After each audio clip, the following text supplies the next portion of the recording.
네, 우리는 주기도문에 관한 부분을 지금 살피고 있고, 이것은 성도의 감사에 관계된 부분이라고 말씀드렸습니다. 지난 시간에는 그 주기도문의 첫 번째 우리의 기도와 간구의 내용에 대하여 우리가 먼저 살펴보았고, 오늘은 그 첫 번째 간구, 그러니까 하늘에 계신 우리 아버지여 라고 하는 우리의 기도의 대상이 되시는 하나님, 그분과 우리가 어떠한 관계에 있고 그 관계에 대하여 분명히 알고 깨닫고 믿을 때 우리의 기도가 올바른 방향으로 드려질 수 있다는 것을 말씀드렸습니다. 그리고 이제 오늘은 그러한 하나님의 이름, 그리고 또 우리의 기도의 대상에 관한 그 부분을 제외하고 6가지 기도와 간구 가운데의 첫 번째를 살피게 될 것입니다. 혹시 이런 이야기, 또 이런 문장 혹은 책 들어보셨는가 모르겠습니다. 하나님의 음성 듣기라고 하는 이러한 문장입니다. 은사주의나 또 어떤 특정한 교단 혹은 또 교회에서 이런 하나님의 음성 듣기를 매우 강조하는 곳이 있습니다. 이것에 대해서 여러분들이 이러한 이야기를 듣게 될 때에 조금의 흔들림도 없으면 좋겠다라고 하는, 왜 또 지금 이 말씀을 드리는가 하면 이 하나님의 음성 듣기라고 하는 것이 기도와 밀접하게 연관되어 있기 때문이죠. 기도를 하며 하나님께서 오늘은 내게 무슨 말씀을 하시는가, 또 어떤 말씀을 떠오르게 하시는가, 이러한 방향으로 집중하는 일들이 없지 않아 있기 때문입니다. 자, 첫째, 성령의 은사적인 측면에서 하나님께서 여러분에게 말씀하실 수 있다는 것 인정합니다. 예, 맞습니다. 그러나 그 하나님의 음성이라고 하는 것이 매우 개인적이라는 사실도 우리는 알아야 됩니다. 즉, 다시 말해서 이것이 모든 교회 성도, 모든 성도들이 다 들어야만 하는, 그리고 그것을 듣지 못했을 때에는 하나님과의 관계가 옳지 못하다고 비난하거나 혹은 또 비판해서는 안 된다는 사실을 먼저 말씀드립니다. 또 한 가지, 하나님의 음성을 듣는다라고 하는 것이 우리의 구원에 영향을 미치지 않는다는 사실을 또한 먼저 알아야 됩니다. 즉, 이미 우리의 구원에 관한 모든 부분들은 하나님의 계시, 이 말씀 안에 다 담겨 있기 때문에 우리의 구원이나 또 우리가 하나님 그분의 구원을 누리는 이것과 하나님의 음성 듣기라고 하는 것과는 전혀 상관이 없습니다. 그러니까 하나님의 음성을 듣지 못했기 때문에 구원받지 못한다, 혹은 성도가 아니다 라고 혹시라도 이런 이야기를 한다면 그냥 옳지 않은 주장이다, 이렇게 받으시면 될 것 같습니다. 개혁교회, 특히 우리 장로교회에서의 하나님의 음성 듣기에 대한 이 기준을 어떤 예화로 말씀드리면 이렇습니다. 개혁교회 목사님과 5살 딸 아이의 대화라는 이러한 내용인데요. 이 하이델베르그 문답을 설명하고 있는 이 해설집을 쓴 분이 경험한 내용입니다. 너는 하나님께 어떻게 이야기하니? 라고 목사님 아버지가 묻습니다. 아이가 대답을 하죠. 기도로 이야기합니다. 맞죠? 네. 그러면 너는 하나님은 너에게 어떻게 말씀하시니? 라고 물었을 때 바로 이 부분이죠. 우리가 착각을 해서 하나님께서 우리에게 직접적인 음성을 들려주시고 또 그 음성을 통해서 내가 오늘 해야 할 일들이나 또 혹은 또 내가 봐야 할 말씀들을 가르쳐 주신다거나 떠오르는 말씀들을 특별하게 내게 지정을 해 주신다? 그럴 수 있지만, 그러나 기본적인 그리고 가장 중요한 보편적인 하나님의 음성 듣기는 바로 설교를 통해서 들려진다는 사실입니다. 이미 이 안에 하나님의 말씀이 우리에게 다 담겨져 있고 또한 우리에게 들려지는 설교라는 것을 통해서 들려지기 때문입니다. 성도로서의 삶의 방향이나 또 삶의 방식, 그리고 우리가 무엇을 추구해야 하는가 하는 모든 것들, 우리의 구원과 성화에 필요한 모든 것이 이 말씀 안에 다 담겨 있기 때문에 하나님께서는 너에게 어떻게 말씀하시냐 물을 때에 설교로 말씀하십니다 라고 하는 것이 우리 장로교, 특별히 개혁교회의 가장 기본적이고 그리고 정답이라고 할 수 있는 그러한 내용입니다. 자, 그러니까 이제 혹시라도 여러분들이 하나님의 음성 듣기라고 하는 이러한 이야기를 듣거나 또 그것에 대한 도전을 받으실 때에 흔들리실 필요 없어요. 아, 난 진짜로 하나님의 음성을 들어본 적이 한 번도 없는데. 중요한 건 아닙니다. 개인적인 경험은 있을 수 있어요. 저 같은 경우에도 목사의 부름을 받을 때에는 정말 그런 경험이 있어요. 그것이 없다고 말씀드리는 게 아니에요. 그러나 그것은 때로는 단회적일 수 있고 그리고 어떤 기간에 특별하게 나타나는 은사일 수 있다는 거예요. 그것이 없기 때문에 올바른 성도가 아니거나 하나님과의 교제나 관계가 잘 맺어져 있지 않다. 그 관계가 좋지 않다. 그래서 회개할 거리다. 이렇게까지 이야기할 수는 없다는 것입니다. 하나님의 음성은 말씀을 통해서 설교를 통해서 우리에게 전달되어집니다. 자, 그러한 점을 알고 우리가 기도의 부분을 살펴보겠습니다. 122번째 질문은 첫 번째 간구의 의미는 무엇입니까? 그 대답은 이렇습니다. 이름이 거룩히 여김을 받으시오며 라는 말의 뜻은 먼저 하나님 당신을 바르게 알고 거룩하게 하며 영광을 드리며 당신이 하신 모든 일을 통하여 그의 전능과 지혜와 선과 의와 자비와 진리가 빛나도록 하라는 것입니다. 또한 그 말의 뜻은 우리의 삶, 곧 우리의 생각과 말과 행동을 지도하셔서 하나님의 이름이 우리로 하여금 더럽혀지지 않고 오직 존경과 찬양만 받으실 수 있도록 해달라는 것입니다.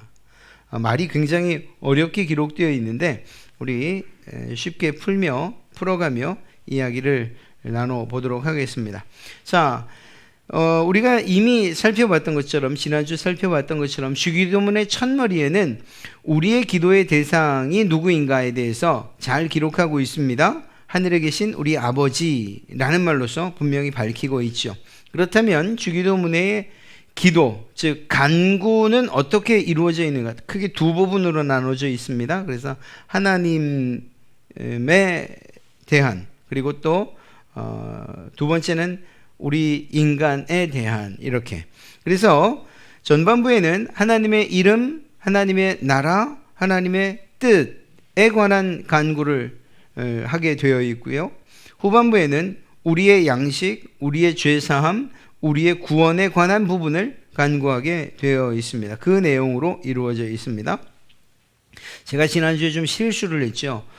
구성이 어떻게 되어 있느냐, 성부, 성자, 성령 세 부분으로 되어 있다고 그랬는데 그건 제가 좀 착각을 했습니다. 그것은 사도신경에 관한 부분이었습니다. 주기도문은 이렇게 두 부분으로 나눠져 있어요. 그래서 하나님에 대한 간구, 그리고 우리 인간에 대한 간구. 그래서 하나님은 그분의 이름과 그분의 나라와 그분의 뜻에 대하여, 그리고 우리에 대해서는 양식과 죄사함과 구원에 대하여, 이러한 크게 두 부분으로 나뉘게 됩니다. 앞서 말씀드렸던 것처럼 기도에 있어서, 우리가 드리는 기도에 있어서 가장 중요한 것은 무엇이냐? 우리의 기도를 듣는 분이 누구시냐라는 것이죠. 하나님께서 우리의 기도를 듣는다라는 것입니다. 그렇기 때문에 가장 먼저 구해야 할 것이 무엇이냐? 하나님 아버지의 거룩하신 이름에 관한 것이어야 한다는 것입니다. 예를 들어서 여러분과 제가 처음 만났다 혹은 이야기를 한다 할 때에 그저 내가 원하는 것, 또 내가 바라는 것들에 대해서만 일방적으로 막 폭포수처럼 쏟아놓고 그리고 뒤돌아서 간다면 참 예의 없는 사람이다 라고 이야기할 거예요. 제가 여러분들에게 무엇인가 요청할 것이 있으면 아마도 정상적이라고 하면, 여러분도 마찬가지겠지만 나는 어떤 사람이고, 혹은 또 반대로 당신은 어떤 분이신지에 대한 이야기를 먼저, 그래서 당신이 무엇을 원하는 것인지, 혹시 내게 원하는 것이 있다면 그것이 무엇인지에 대한 관심을 함께 표명할 것입니다. 그냥 마치 이 따발총으로 쏘아대듯이 내가 필요한 것들, 내가 원하는 것들만 쫙 늘어놓고서는 그거 꼭 해주십시오, 그리고 벌떡 일어나서 나가는 이런 일들은 참 무례한 것이라 이야기할 수 있죠. 그런 점에서 상대방이 원하는 것, 그것에 전혀 관심도 없고 내가 원하는 것만 이야기해서는 사실은 아무것도 제대로 얻을 수 없다라는 것입니다. 그리고 이것은 인간관계뿐만 아니라 우리의 기도에도 적용되어져야 하는 매우 중요한 원칙이다라는 것이죠. 기도가 일방적이어서는 안 된다라는 것입니다. 그래서 우리가 기도를 한다고 할 때에 가장 중요한 것은 우리의 기도를 드리는 것도 중요하지만 그분께서 우리에게 무엇을 원하시는가에 대한 간구도 반드시 있어야 된다는 사실을 이야기하고 있는 것이죠. 주기도문을 통해서 우리는 기도의 우선순위가 하나님 그분에게 있다는 것, 특별히 하나님의 이름과 하나님의 뜻과 하나님의 나라에 있다는 사실을 우리가 이 시간 앞으로 몇 시간을 통해서 배워야 할 것입니다. 주님의 이름이, 하나님의 이름이 거룩히 여김을 받는다는 것이 우리에게 주는 영적 유익이 무엇일까요? 일단 하나님의 이름이 거룩히 여김을 받으시오며 라고 할 때에 가장 중요한 것, 그 하나님의 이름이라고 특별히 이야기하고 있는 이유가 무엇이냐는 거예요. 여러분, 여러분의 이름에는 부모님들이 내 아이가 이러이러한 사람이 됐으면 좋겠다라는 그런 마음을 가지고서 이름을 지어요. 그렇지 않습니까? 그래서 그 사람이 가지고 있는 정체성과 관련되어 있다, 이렇게 이야기할 수 있다는 것입니다. 그러니까 그 이름을 보면 그 부모가 혹은 또 그 사람이 어떤 삶을 살기 원하는지에 대해서 또 자신의 이름에 그 사람의 모습이 담겨져 있다는 사실을 우리는 잘 알 수 있다는 것이죠. 마찬가지로 하나님 그분의 이름을 살피면 그분이 어떤 분이신지, 또 그분은 우리에게 어떤 의미가 있는 분이신지, 어떤 관계에 있는지를 알 수 있게 된다는 것이죠. 그런 점에서 하나님의 이름을 아는 것은 매우 중요한 것입니다. 그런데 여기서 중요한 것은 여러분의 이름은 누가 지어주셨습니까? 부모님이 지어주셨죠. 이런 상황으로 본다면, 이런 내용으로 본다면 하나님의 이름 우리가 지은 것 아닌가, 이렇게 착각할 수 있습니다.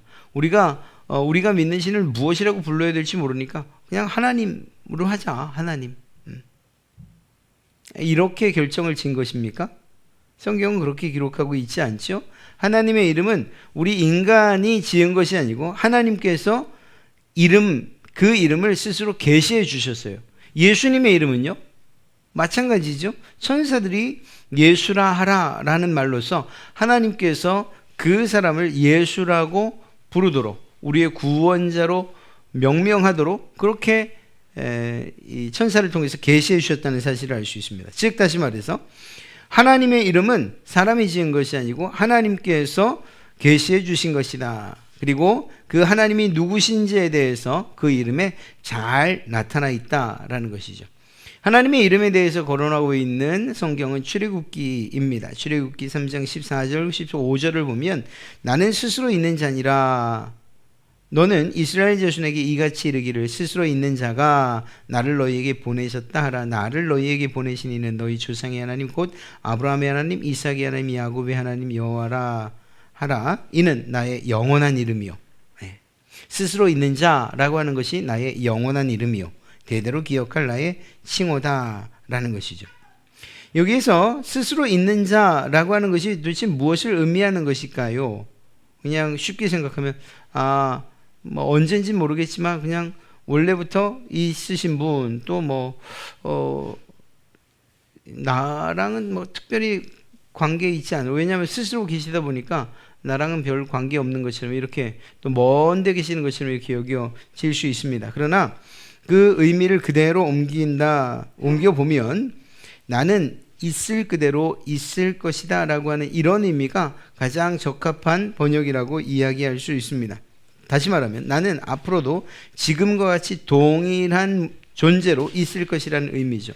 하나님은 변함이 없으신 분이라는 사실을 그 이름에 담아 놓으신 거예요. 그분의 뜻도 변함이 없어요. 그분의 그 이름이 거룩히 여김 받는 것, 이것도 변함이 없어요. 그분의 나라도 변함이 없어요. 하나님은 영원 불변하신 분이시고 그의 성품과 속성 역시 변함이 없으신 분이에요. 사랑이 어느 때는 많으셨다 어떤 줄었다 아니에요. 그냥 그분은 원래 사랑이시고 그것은 변함이 없어요. 그분은 원래 진리시고 그 또한 변함이 없어요. 그러니까 하나님은 처음부터 하나님이셨고 그 하나님이 다른 어떤 외부나 환경에 따라서 변한 적은 결코 없으시다는 사실, 그리고 그 하나님은 앞으로도 계속 그 하나님으로 계신다는 사실을 이야기하고 있는 거죠. 그것이 하나님 그분의 이름에 나타나 있는 의미입니다. 이제 우리가 하나님을 스스로 있는 자 혹은 하나님이라고 부를 때에 우리가 마음속에 새겨야 되는 것은 하나님은 변함없으신 분, 이전에 계셨던 그분께서 앞으로도 계실 것이다 라고 하는 이러한 사실들을 이 이름에 담아주셨다는 것을 알아야 되는 것이죠. 자, 우리가 하나님의 이름을 거룩하게 하는 것이다, 이 착각을 할 수 있습니다. 우리가 이 기도를 할 때에 하나님의 이름이 거룩히 여김을 받으시오며 라고 말할 때에 우리가 하나님의 이름을 거룩히 높여드리는 것이구나, 이렇게 생각을 할 수 있습니다. 결코 그렇지 않다는 사실을 우리 먼저 알아야 됩니다. 우리가 어떤 행동이나 어떤 노력 또 우리의 공로가 있다 하더라도 이미 하나님의 거룩하심은 완전하시기 때문에 그 완전하신 거룩을 우리가 더 채워드릴 수는 없어요. 하나님의 영광도 마찬가지고요. 하나님의 지혜도 하나님이 가지고 계신 모든 성품과 속성은 이미 완전하시기 때문에 우리가 무엇인가를 더 한다고 해서 더 완전해지는 일은 없다는 거예요. 예를 들면 이런 것이죠. 우리가 열심히 또 하나님의 이름을 높이기 위해서 무엇인가를 한다고 하지만 그것은 태양 아래에 있는 촛불빛과도 같아요. 그 촛불은 결코 태양빛에 아무런 영향을 주지 못해요. 오히려 그 밝은 태양 아래서 누렇게 보일 뿐이에요. 오히려 자기 자신의 모습이 너무나 초라하게 보일 뿐이라는 것이죠. 우리가 하나님 거룩히 여김을 받으시옵소서라고 기도할 때 이것을 착각해서 내가 무엇인가를 해서 하나님의 거룩함이 더 완전해지게 할 수 있을까라는 기도로 착각을 한다면 그건 이 기도를 잘못 이해한 거예요. 물론 이런 경우는 생각을 해봐야 됩니다.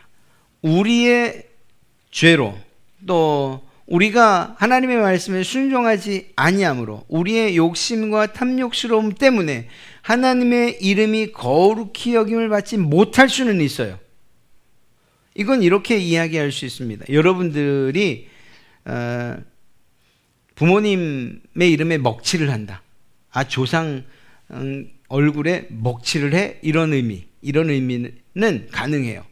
우리가 신자라고 하면서 하나님의 뜻대로 살지 못하고 순종하지 못할 때에는 그분의 거룩함은 아무런 변화가 없고 세상 사람들이 우리 때문에 하나님의 이름이 먹칠을 당한다 손치더라도 그분의 거룩함은 전혀 변함이 없다는 사실이에요. 그럼에도 불구하고 우리의 범죄나 우리의 잘못으로 인해서 하나님의 거룩함, 그것이 다른 사람들에게 평가절하되거나 혹은 먹칠을 당할 수 있다, 이런 정도는 가능해요. 그러나 근본적으로는 하나님의 이름이 거룩하지 않으니 하나님 거룩하게 해주십시오 라는 의미로 만약에 이 기도를 이해했다면 그것은 잘못 이해한 것이다, 이렇게 이야기할 수 있는 것이죠. 이미 하나님의 이름은 거룩 자체이기 때문입니다. 완전한 거룩. 그런 점에서 하나님께서 자신의 이름을 거룩하게 빛나게 하실 그때에 그러한 상황이 온다면 우리는 그 이름을 찬양해야 하고 그것을 위해서 간구해야 되는 것입니다. 그러니까 하나님께서 그분의 이름을 거룩하게 하시는 이 일을 위해서 우리가 간구하는 거죠. 예를 들어 여러분들이 내가 하나님의 자녀로서의 삶을 열심을 다해 살겠습니다, 그렇게 하나님의 이름을 높이겠습니다 라고 하며 정말 성실하게 살아 여러분들이 칭찬을 받아요. 그때 하나님의 거룩하심, 그 완전하심에는 아무런 영향을 끼치지 못하지만 그러나 세상 사람들은 여러분들의 거룩함과 여러분들의 그러한 순종을 보고서 하나님이 어떤 분인가 알 뿐만 아니라 그 하나님을 여러분과 동일하게 찬송하고 그분의 이름을 높이고 하는 일들이 있을 수 있다는 거예요. 이것이 우리 성도들에게 맡겨진 일인 것이죠. 그러니까 하나님의 이름이 거룩히 여김을 받으시오며 라고 기도할 때는 이미 하나님께서 스스로 거룩을 취하시고 그리고 그 완전한 거룩 안에 거하신다는 것을 인정함과 동시에 하나님을 믿는 우리 성도들이 어떠한 삶을 살아야 되는가, 이 기도를 드리는 내가 어떠한 삶을 살아야 하는가, 이것과 연결되어 있다는 사실을 잊지 말아야 되는 것입니다. 성경을 보면 이미 하나님께서는 자기 이름을 위하여 무엇을 하셨다라고 하는 그러한 내용들이 기록되어 있는데, 예를 들면 시편 23편 내 영혼을 소생시키시고 자기 이름을 위하여 의의 길로 인도하신도다. 누구를요? 우리를 인도하시는 거죠. 자기 이름을 위하여 의의 길로 우리를 인도하시는 것이다. 여러분, 자기 이름을 위하여서 스스로 무엇인가를 하시는 그것이 아니고 자기 이름을, 하나님 그분의 이름을 위하여 죄인된 우리를 의의 길로 인도하신다고 기록하고 있어요. 서로 이 이야기가 앞뒤가 맞지 않는 것 같은데 그런 일을 하셔요. 또 다음 79편 9절을 봐도 우리 구원의 하나님이요 주의 이름의 영광을 위하여 우리를 도우소서. 우리를 돕는 게 하나님의 이름의 영광을 위하여 하는 일이 된다는 것이죠. 주의 이름을 위하여 우리를 건지시며 우리 죄를 사하소서. 그러니까 주의 이름을 위하여 하시는 그분의 일은 결국 우리의 구원과 관계된다는 거예요. 여러분들을 구원시키는 이 일이 하나님의 이름이 거룩히 여김을 받는 이 간구, 그리고 그 거룩하게 됨과 관계되어 있다는 사실을 이야기하고 있는 것입니다. 109편 21절도 보면 주 여호와여 주의 이름을 위하여 나를 선대하시며 주의 인자심이 선함을 인하여 나를 건지소서. 예레미야서에서도 14장 7절 말씀을 보면 여호와의 우리의 죄악이 우리에게 대하여 증거할지라도 주는 주의 이름을 위하여 일하소서. 우리의 타락함이 많으니이다. 즉 이러한 일련의 말씀들을 보면 결국은 하나님께서 당신의 이름과 당신의 영광을 위하여 일하시죠. 이건 우리가 하는 일이 아니라는 거예요. 우리가 해서는 그분의 영광이나 그분의 이름을 위해서 그 어떤 일도 사실 할 수 있는 존재가 아니기 때문이죠. 이미 완전하시기 때문에. 그럼에도 불구하고 그것을 위해서 하나님이 일하실 때 그 결과는 어떻게 되느냐? 우리의 죄사함과 우리의 구원으로 나타난다는 거예요. 이게 얼마나 감사한 일입니까? 그러니까 우리가 기도해야 될 것은 하나님의 이름이 거룩히 여김을 받으시는 것을 위해서 계속 간구해야 되는 거예요. 하나님께서 그분의 이름이 당신의 이름, 자기의 이름이 거룩히 여김을 받는 일을 위해서 받는 것을 위해서 일을 하실 때 그때 무엇이 완성되는 것입니까? 여러분들의 구원과 저의 구원이 완성되어지는 것이니까요. 그러니까 우리는 이러한 간구를 쉬지 말아야 하는 것이죠. 하나님의 이름이 거룩히 여김을 받으시오며, 즉 하나님의 이름의 거룩을 위하여 기도한다는 것은 하나님께서 자신의 이름을 위하여 우리의 모든 삶을 지도하시고 우리의 생각과 말과 행동을 주장해 달라고 기도하는 것, 이것이라는 거예요. 즉 바꿔 말하면 하나님의 이름이 거룩히 여김을 받으시옵소서라고 기도하는 이것은 하나님께서 하나님 자신의 이름을 거룩히 여김, 즉 거룩해 하는 이 일이 이루어질 때에, 그때에 우리의 모든 삶을 하나님께서 스스로 지도하시고 그리고 우리의 생각과 말과 행동을 주장하시는 일들이 일어난다는 것이죠. 왜? 우리의 삶을 통하여서 하나님의 거룩하심, 그분이 거룩하심이 어떤 것인지를 세상 사람들로 하여금 알게 하시기 때문에. 그러니까 이 기도는, 이 간구는 결국은 하나님 그분을 위하여 드리는 기도이지만 그 기도의 결과는 우리에게 영향을 미치는 거죠. 그런 점에서 우리에게 영적 유익이 되는 거예요. 하나님의 이름이 거룩히 여김을 받으시옵소서 라고 기도할 때에 그 거룩히 여김을 받는 일이 이루어질 때에 결국 여러분과 저의 구원 그리고 죄 사함이 이루어지고, 하나님 거룩히 여김을 받으시옵소서라고 기도할 때 그 하나님께서 여러분 각자에게 역사하시고 일하셔서 우리의 삶을 지도하시고 우리의 생각과 말과 행동을 하나님의 거룩에 가깝게 주장해 가신다니까요. 그러니까 결국 이 기도는 하나님 그분의 거룩을 위하여 기도하는 것 같으나 결국 그 유익은 바로 하나님의 백성들인 우리들에게 주어지는 것이라는 사실을 알게 됩니다. 그러니까 우리는 우리의 기도에 사실 주기도뿐만 아니라 여러분들이 기도하는 그 기도에도 하나님의 이름이 거룩히 여김을 받으시옵소서. 그분의 당신의 거룩함이 이루어지는 그때에 우리가 죄사함과 구원을 받기 때문입니다. 또 하나님의 거룩하심이 하나님의 이름이 거룩히 여김을 받을 그때에 하나님께서 성령으로 우리 가운데 주장하여 주셔서 우리의 생각과 말을 변화시키시고 그리고 더 나아가 우리의 행동을 주장하여 하나님의 기쁨 되게 하신 줄 믿습니다. 이렇게 기도해야 된다는 것이죠.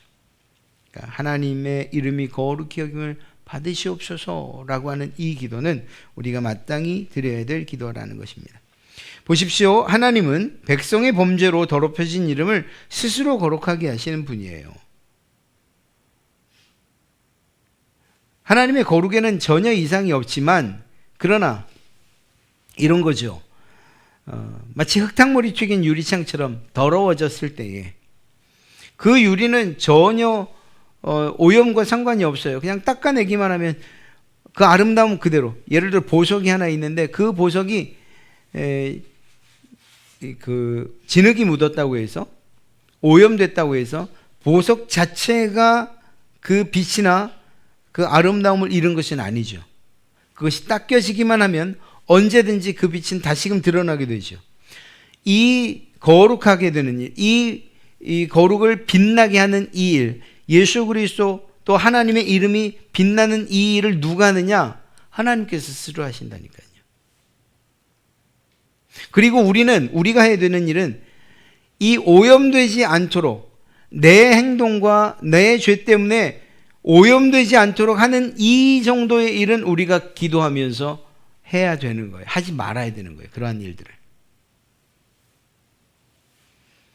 가문의 영광을 위해서 또 부모님의 이름과 명예에 먹칠을 하지 않기 위해서 우리가 우리 스스로 조신하게 살아가야 되는 그것처럼 하나님의 이름의 그 빛나고 아름다움 그것을 드러내기 위해서 세상에 드러내기 위해서 우리가 그것을 오염시키는 더럽게 하는 그 일은 없어야 된다는 거예요.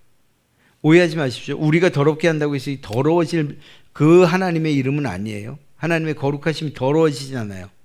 그러나 하나님의 백성이라고 하나님의 자녀라고 하는 사람들이 하나님의 뜻대로 하나님의 명령대로 살지 못할 때에 우리로 인해서 세상 사람들이 이 영광스러움을 보지 못하게 되는 일들은 있게 될 거라는 거예요. 그런 일들은 우리가 하지 않아야 되는 거죠. 그리고 그 일을 위해서 결국 하나님의 이름이 거룩히 여김을 받으시오며 라는 기도를 우리는 끊임없이 드려야 된다는 것입니다. 보십시오.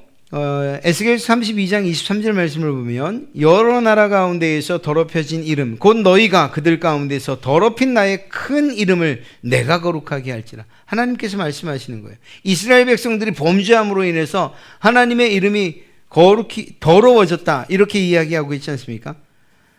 다시 한번 말씀드리지만 하나님의 이름은 더러워질 수 없어요. 그러나 이스라엘 백성들의 죄악이 그 더러워질 수 없는 하나님의 이름을 오염시킨 것은 분명해요. 그래서 세상 사람들이 하나님의 그 영광스러움을 제대로 바라볼 수 없게 한 것, 이 죄가 이스라엘에게 있는 거예요. 이때에 내가 그들의 눈앞에서 너희로 말미암아 나의 거룩함을 나타내리니 스스로 내가 여호와인 줄을 여러 나라 사람이 알리라. 주 여호와의 말씀이니라. 하나님께서 스스로 그것을 깨끗하게 하시고 거룩함을 나타내셔서 나는 이러이러한 하나님이다라고 하나 나타내는 이유가 무엇이냐? 세상 많은 사람들이 이스라엘의 죄악 때문에 하나님을 제대로 보지 못하는 일 없게 하시려고 하나님께서 스스로 거룩하게 하신다는 거죠.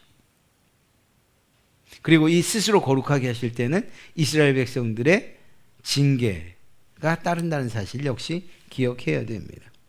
하나님께서 이스라엘 백성을 구원하시는 이유가 무엇이냐? 22절에 나타나 있는데요. 그러므로 너는 이스라엘 족속에게 이르기를 주 여호와께서 이같이 말씀하시기를 이스라엘 족속아 내가 이렇게 행함은 너희를 위함이 아니요 너희가 들어간 그 여러 나라에서 더럽힌 나의 거룩한 이름을 위함이라. 깨끗게 하기 위함이라. 스스로 거룩하게 하시는 하나님의 모습을 우리는 에스겔서에서 보게 됩니다. 이것을 이제 우리의 삶에 적용시키면 우리가 하나님의 이름이 거룩히 여김을 받으시오며 라고 기도할 때에 첫 번째 의미는 하나님의 그 이름 늘 거룩하시고 늘 빛나고 늘 영광스러운 이름이지만 그러나 하나님의 백성된 자녀된 우리의 실수와 우리의 범죄와 우리의 잘못으로 하나님의 이름이 오염되지 않도록 하나님 날 붙잡아 주십시오. 하나님 성령으로 나를 붙잡아 주셔서 나의 마음이나 내 생각이나 내 행동 주님께서 깨끗게 해주시고 또한 주장하여 주시옵소서라고 하는 이러한 간구를 드려야 되는 것이고요. 동시에 하나님의 이름이 거룩히 여김을 받으시오며 라고 기도할 때 결국 그 기도의 모든 혜택은 영적인 유익은 우리가 누리는데 가장 큰 유익이 무엇이냐? 우리의 죄사함과 우리의 구원과 관계되어진다는 것입니다. 그러니까 우리는 마땅히 이 기도를 드려야 한다라는 것이죠.